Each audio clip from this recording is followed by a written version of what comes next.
Alright, so back in a ACC public lobby. I started doing the low fuel motorsport daily races. Well, I've only done two. I haven't been on the sim rig much in the last week. Just at the start of the week, and actually from last weekend and maybe the tail end of last week, myself and the family and all we had COVID, so I missed a bit of work as well. Wasn't feeling up to racing either. Obviously, just no energy.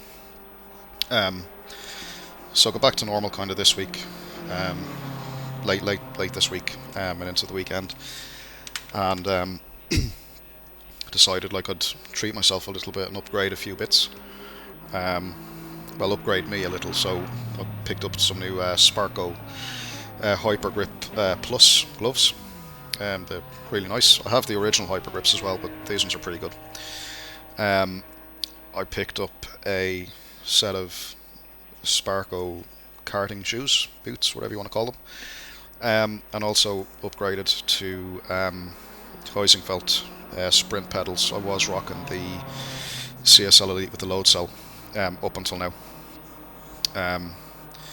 So yeah, made that little change as well. So yeah, all good.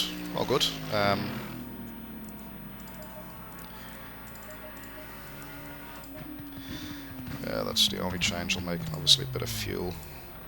What are we racing for 20 minutes? Back at Monza, public lobby. I was looking for a low fuel motorsport race for now, in fact, or the next 20 minutes, but I can't see anything on there. So I don't know how their seasons work, to be honest. I think it's up to week 12.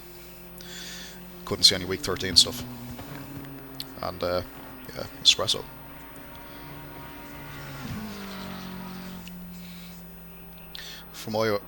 I've done a couple of races in the McLaren at Monza over the last actually the last day or two, in fact. Maybe 3 days ago, I think I've done like one, maybe two public lobby races. I think Wednesday evening.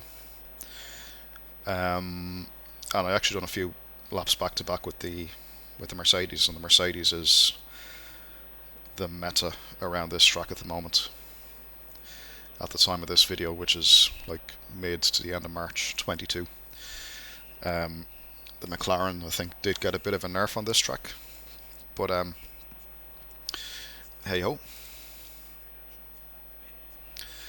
And just checking the fuel, looks like we only need 37 litres or thereabouts, so yeah, I'll go 39. I'll go 40 just to be safe.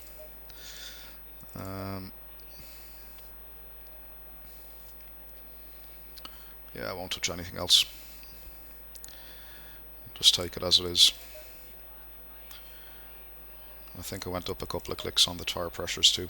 I think I will do a couple more. Yeah, I'm gonna leave it at that. 30 seconds.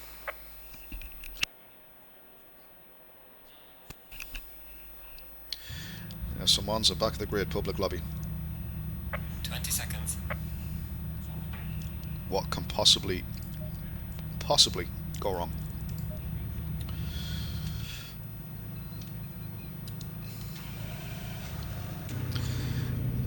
And that being said,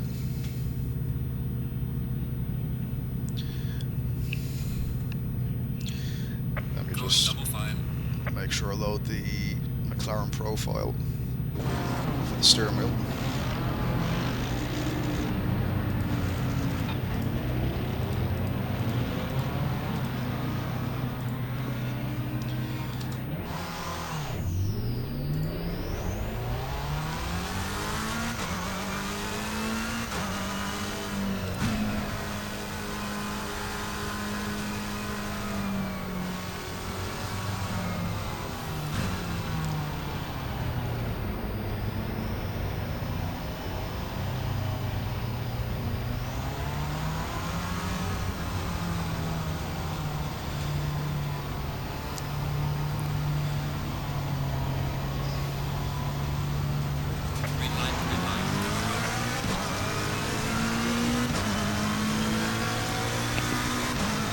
So some people don't even want to go near turn 1.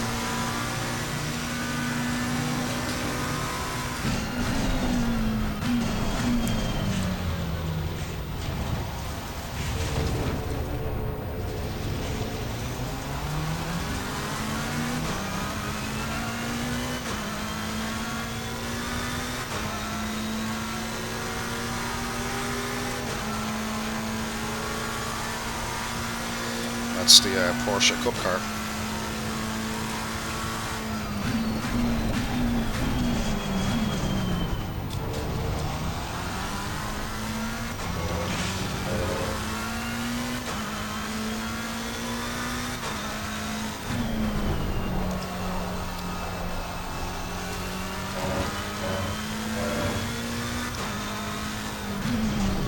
Curious to see how I do around here with the sprint pedals. I've only ever raced at Laguna Seca with the sprints, purely because there was the low fuel motorsport race that I done this evening, and when I got the sprints yesterday, I done like 3 or 4 laps just to get a feel for the pedals and a feel for the track, actually, because I've never done a race at Laguna. So, well, until today.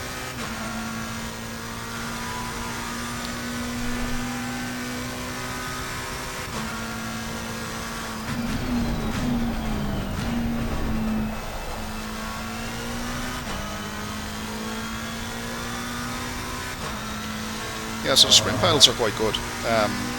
They do feel different than the CSL Elite load cell. They feel a bit better for sure.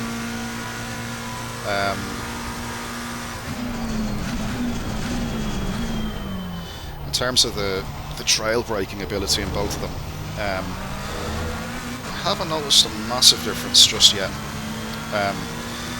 But I do notice when the slack is taken out of the pedal on the brake and you get into the pressure area of the brake, it does feel better under the foot for sure.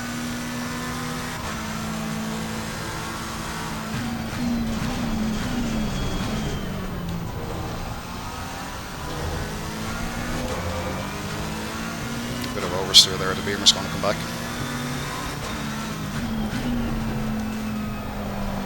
I had to give him room. Mess myself up a little.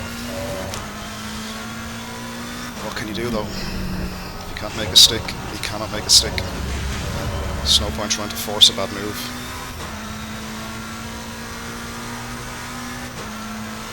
But yeah, under the braking, like when you're into the pressure bit of the brake, it does feel better. And I did get a personal best at Laguna Seca, though again, the Laguna Seca thing for me, like I say, it was my first race at Laguna Seca. I had done a few laps, obviously, over the months, but nothing serious, So,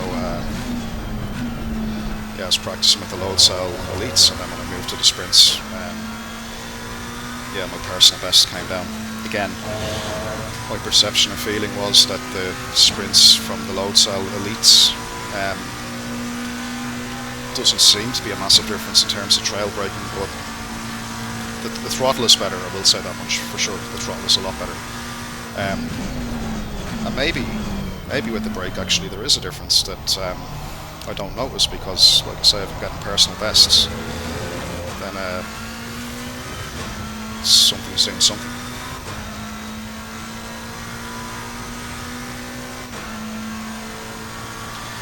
On Monza, like, my best is like a 49 something. In the McLaren, I might add. So not really impressive lap time, but given the McLaren got the nerf on Monza, it's probably not too bad. Probably.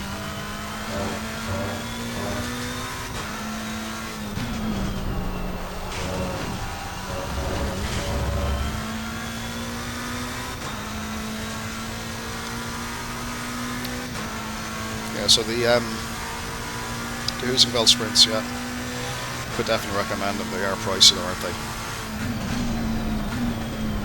They are very pricey.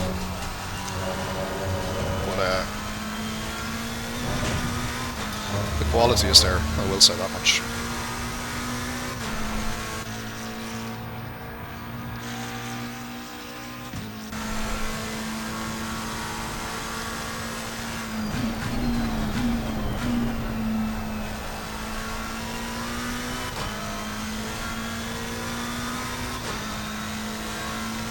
These pedals are kind of forcing me to relearn how to drive fast.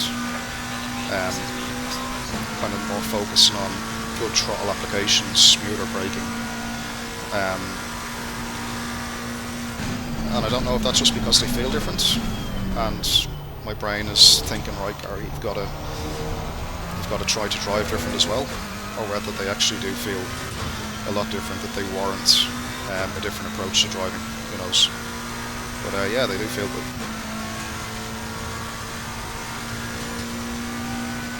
Tyre pressures are not good here.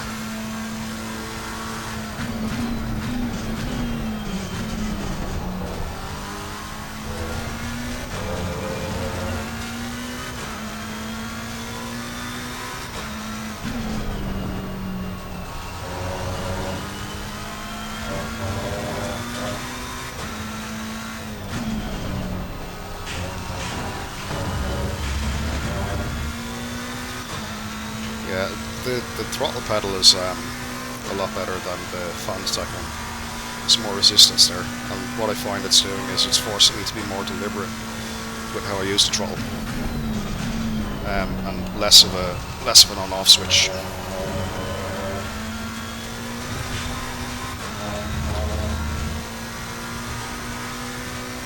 They still feel different. Obviously, I had the CSL Elite load cell for, you know, well over a year anyway.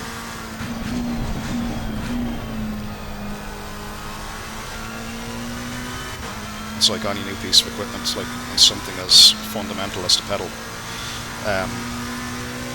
You know, obviously we get used to driving a certain way by feel, muscle memory that everyone talks about, by pressure, and I was used to the CSL Elite load cell, both the throttle and the brake.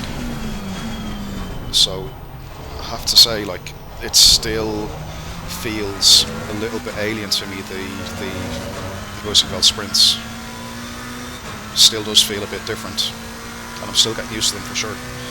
But the initial performance that I seem to get is at least on a par with what I was getting on the Fanatec pedals, if not slightly better.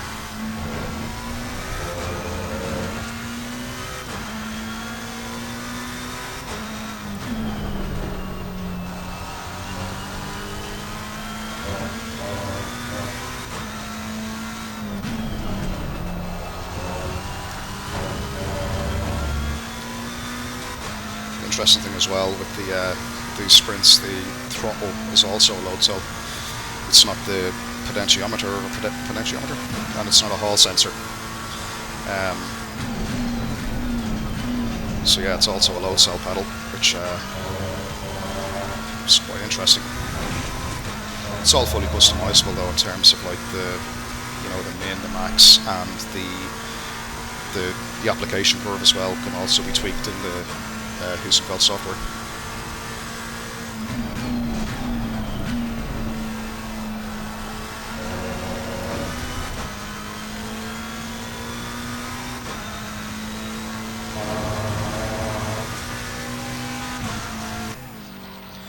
This race is quite uneventful so far.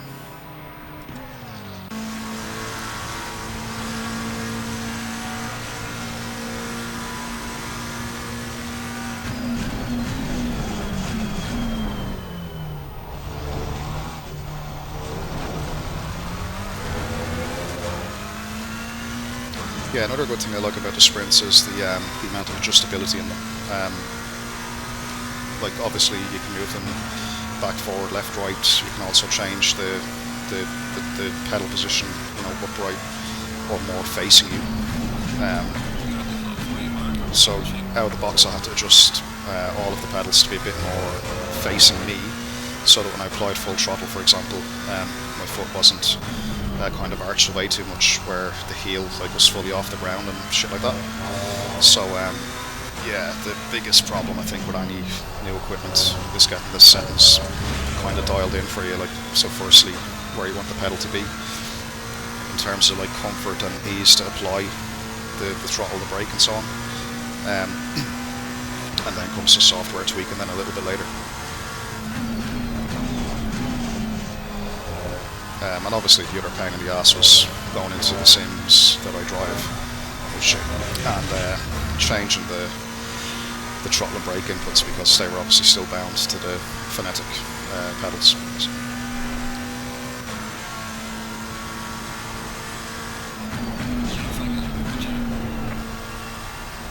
Oh shit. Wow. I'm going to get some free positions here. P1.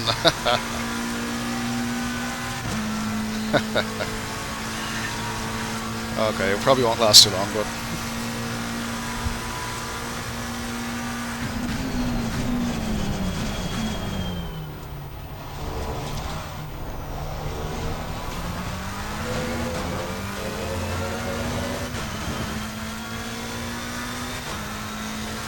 okay, so that was a surprise.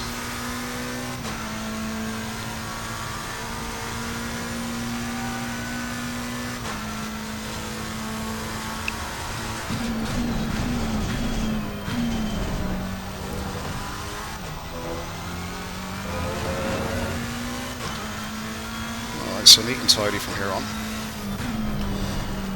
Not chasing anyone, just purely put in comfortable laps for the car.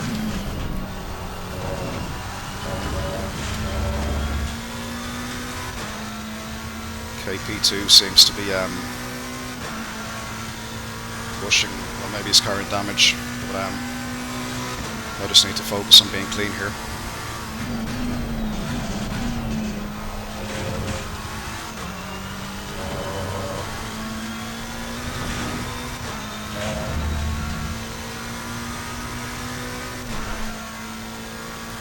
Potentially my race to lose here.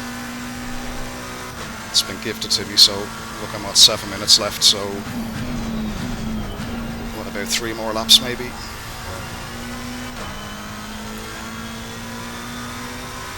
Which I think we can hold on for 3 laps.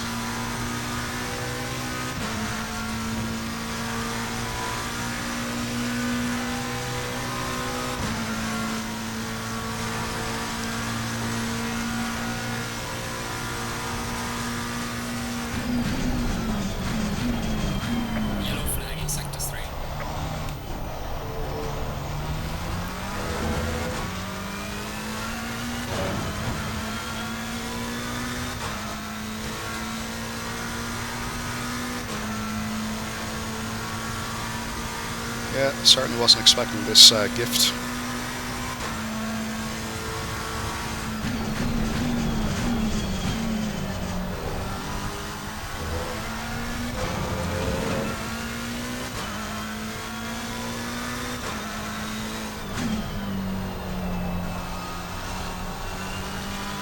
A little bit deep there.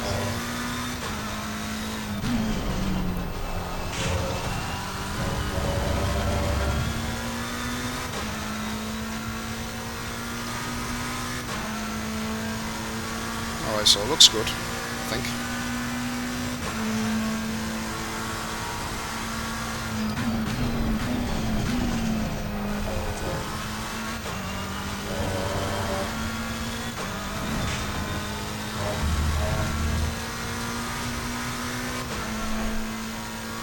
Yeah, I think we're good. 3.5 second gap with 5 minutes left.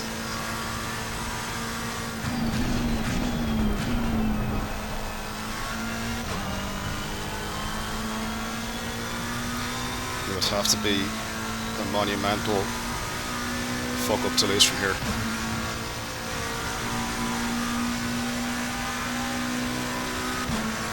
Although it's happened before, just yeah, not recently anyway.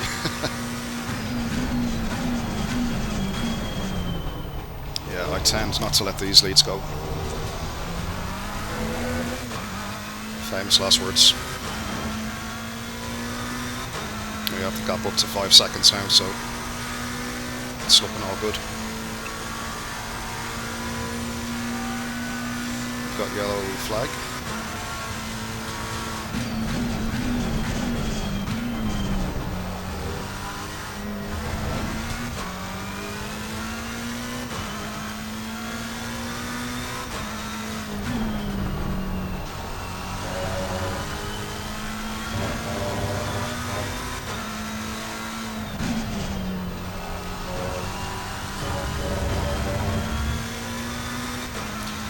I used to not like Monza. I thought like it was all straights and chicanes and shit like that. And I mean it is, but I never really appreciated the precision that you need to actually get good laps here. It's one of those tracks that can frustrate you. It appears easy, I suppose, but when you think about it, it's long straights, heavy braking zones, pretty much the whole track, the whole lap. So you really have to be on point with your braking, and you have to be able to pick up the throttle in a very clean manner, like otherwise you're going to be hurt all the way down the straight.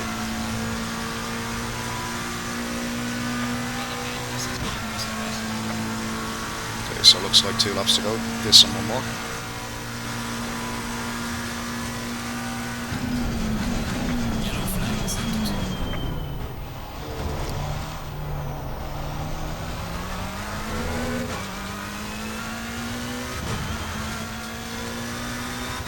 5.7 second gap.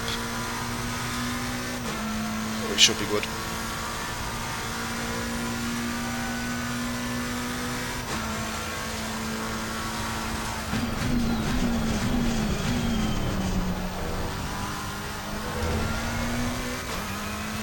Yeah, I think I've finally hung up R Factor 2 for a while. I downloaded the new user interface again last night, knowing that it had a bug with, you know, exiting games and stuff, but I thought, screw it, I'll just download it and I'll just deal with it, you know. But then I was deleting a load of replays, and as I was deleting the replays on the user interface and going back in then to the replay library, if you like, to, you know, play a replay and continue driving from that replay, because that's how game saves work in R Factor 2, mid-session saves. So it turns out that what you delete on the user interface is not what deletes in the background. Now I know there's lots of bugs and crap wrong with that game anyway, you know, between safety car bugs and user interface bugs and now this bug. Yeah, I think back into ACC fully.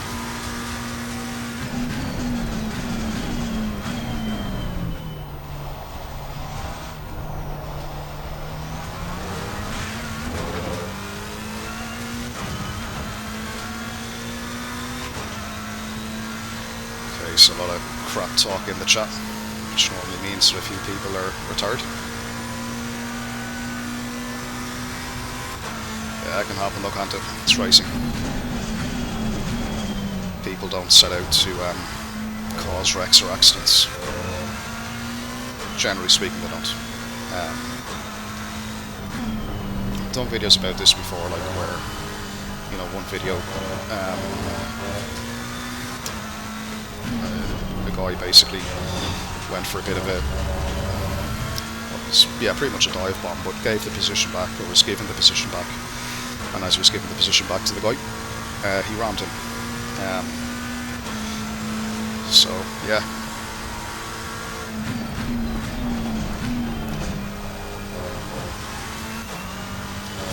think of people generally wanted to have a bit of fun by crashing into other people and stuff. They're not going to fire up ACC. You know, you'll go to Wreckfest or something, but yeah.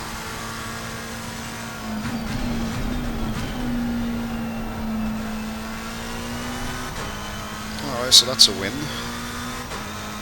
Managed to keep it together, take advantage, and yeah, not look back.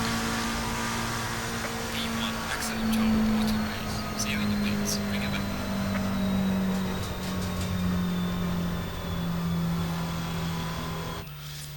Yeah, so it was fun.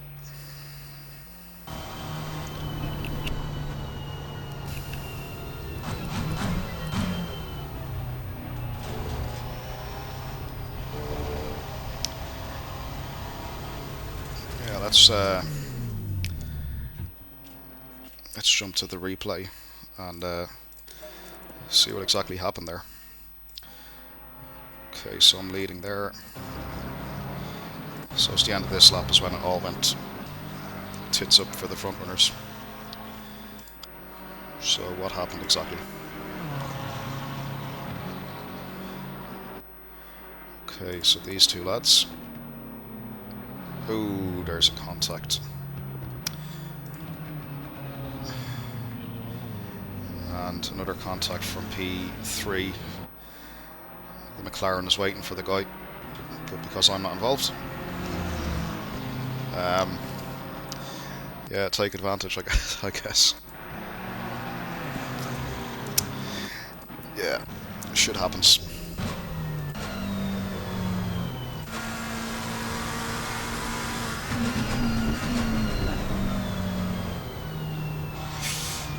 He's carrying a bit of speed in there, isn't he? He's carrying a fair bit of speed. Where the Beamer, I know what the Beamer's thinking, right, I'll slow down and get a good exit off the corner. But is the Beamer overslowing? Yeah. Yeah. Yeah, I think he's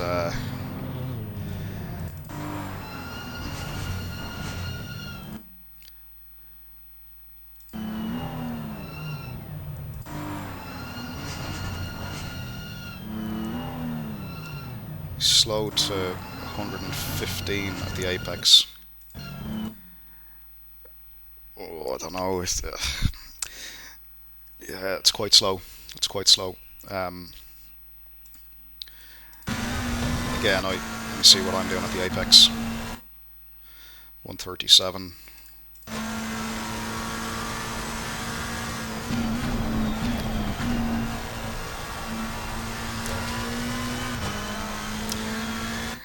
Yeah, I mean, I tend to go slow in there. You know, like a lot of guys go in a bit quicker. They want to carry more speed in. My style tends to be kind of slower into that. And considering that I'm slow, well, I think I'm slow going in. And I'm carrying like 130 plus, and he was carrying like 115.